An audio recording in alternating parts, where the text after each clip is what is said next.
Il n'avait que 14 ans quand le FBI l'a transformé en indique. Mais une fois qu'ils ont fini de l'utiliser, ils l'ont jeté comme un vulgaire déchet.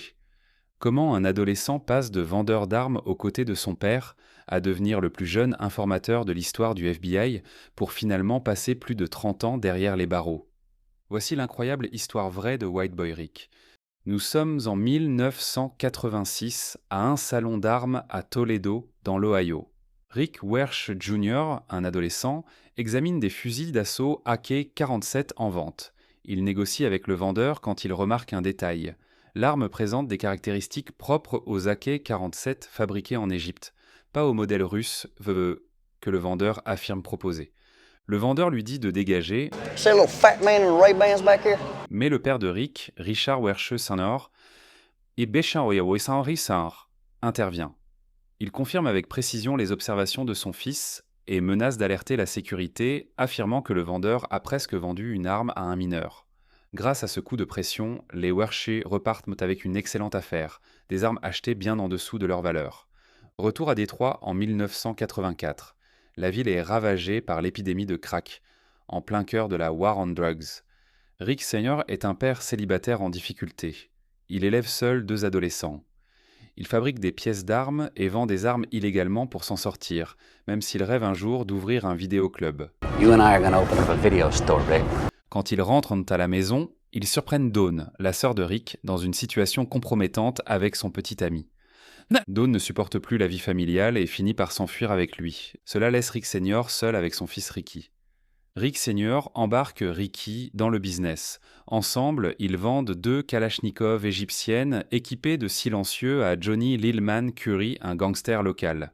Grâce à cette rencontre, Ricky commence à traîner avec l'équipe de Johnny et devient proche de son frère, Rudel Boo Curry. Cette amitié lui vaut très vite le respect de tout le gang. Les activités de Rick Senior attirent l'attention du FBI. We have you ID'd at a gun show. 2 agents, Alex Snyder et Frank Bird, viennent à l'interroger. Ils lui montrent des photos de membres de gangs et lui demandent s'il les connaît. Rick Senior se ferme comme une huître et déclare simplement que les hommes sur les photos sont morts. Les agents voient alors une opportunité. Ils comprennent que Ricky, grâce à ses connexions avec l'équipe Curie, pourrait devenir un atout précieux. Ils convainquent l'adolescent de travailler pour eux comme informateur, derrière le dos de son père, en lui promettant de l'argent et une immunité pour Rick Senior. Un jour, les agents récupèrent Ricky dans la rue. Avec le détective Jackson, un policier des stupéfiants, ils le poussent à faire des achats contrôlés de drogue. Ils veulent qu'il achète du crack à des dealers pour récolter des preuves. Acculé, Ricky accepte à contre-cœur.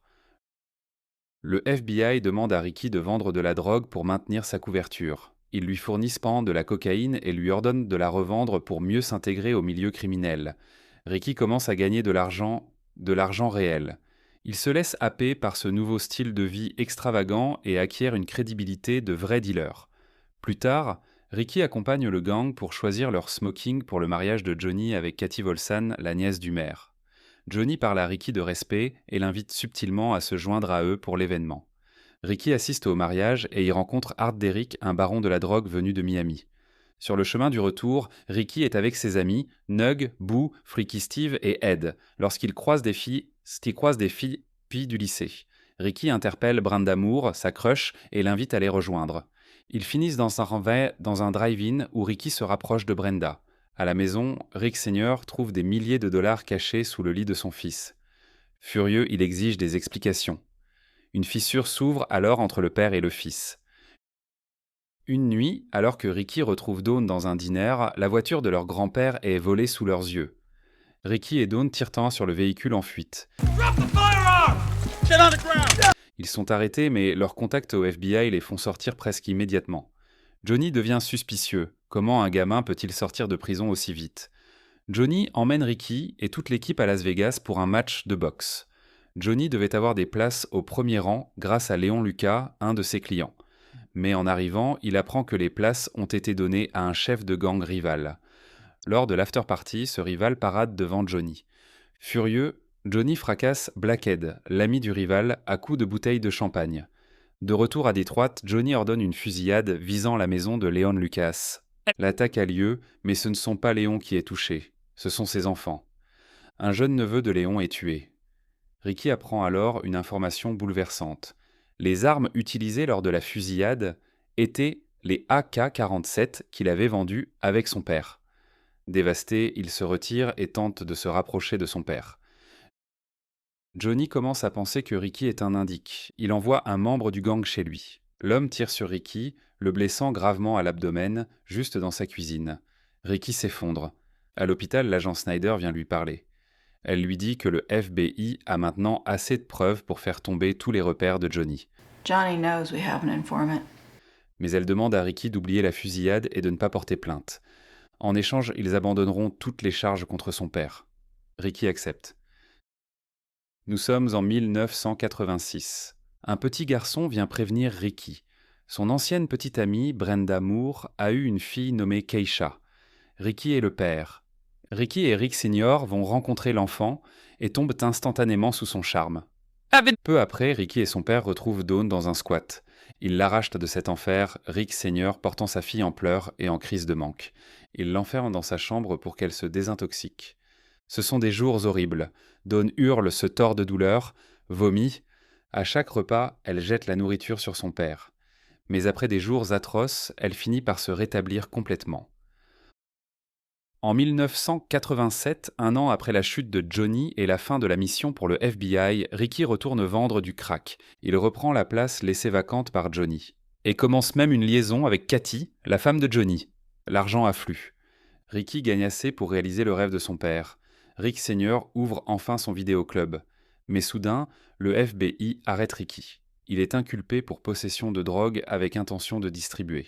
Avec plus de 8 kilos de cocaïne, il risque la prison à vie à cause de la terrible 650 Lifer Law du Michigan.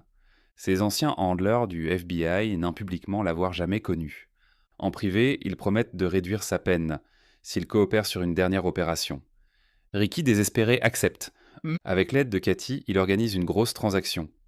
La police fait une descente et arrête tout le monde. Mais ensuite, les agents annoncent à la télévision que Ricky est celui qui a organisé l'opération, l'exposant publiquement comme un formateur. Au tribunal, le jury déclare Ricky coupable. Find the defendant, Richard Wershe Jr. guilty. Le juge le condamne à la prison à vie. Il n'a que 17 ans. Rick Senior affronte les agents Snyder et Bird, leur rappelant leurs promesses. Ils nient tout et lui disent que l'histoire est terminée, ils s'en vont. Un an passe. Dawn, Rick Senior et Keisha rendent visite à Ricky en prison. Ricky demande à Dawn de montrer son portrait à Keisha tous les soirs pour qu'elle ne l'oublie pas. Rick Senior tente de garder espoir. La loi imposant les peines à perpétuité pour les infractions liées à la drogue pourrait être annulée. Mais Ricky est brisé, pour lui sa vie est terminée. Dawn est une junkie et moi je chie dans un sac. Super, hein ? Dit-il amèrement, faisant référence à sa poche de colostomie. Rick Senior, éternel optimiste, répond « Que veux-tu ? Je suis du genre verre à moitié plein. » Ricky est reconduit dans sa cellule. Sa famille repart. Les textes à l'écran révèlent la vérité. Ricky est resté en prison plus de 30 ans, devenant le prisonnier non violent ayant purgé la plus longue peine de l'histoire du Michigan. Il n'a été libéré sur parole qu'en 2017. Son père, Richard Wershe Senior, est décédé en 2014. Sa fille Keisha est aujourd'hui mariée et mère de 2 garçons.